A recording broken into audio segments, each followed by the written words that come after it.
in partnership with CommSec. All right, let's shuffle off Tom Piotrowski. How are you this morning, Thomas? Pete, really well. It's Friday. That's good.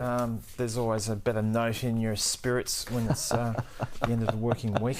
So how are our markets going to at least start the last working day?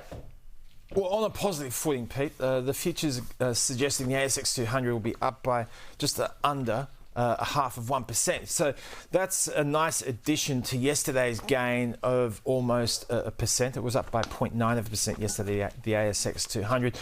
We had some rather soft employment figures last day in local terms, and that has consolidated the belief that the RBA will be cutting rates after that, I suppose, indifferent representation that we had from the Reserve Bank most recently when it came to cutting rates. So that's by the by. Yesterday, locally, we have seen some challenged days lately, but today we will get a boost from the fact that corporate earnings in the United States were generally better than expected from financials, industrials and technology names, Pete. So that saw the S&P 500 and the NASDAQ each improve by 0.5% in the case of the S&P, 0.75% for the NASDAQ, and that took them into record territory.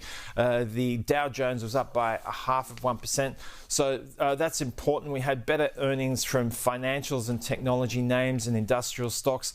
We also had better than expected retail sales numbers in the US. That's important because they contribute to the growth figures which will be coming up. But at a time when the markets are struggling to get their head around what the growth picture looks like in the near to medium term, better earnings and better economic news were precisely what investors needed to distract themselves from the intrigue that dominated the last couple of days when the conversation turned around the White House and the chairman of the US Federal Reserve.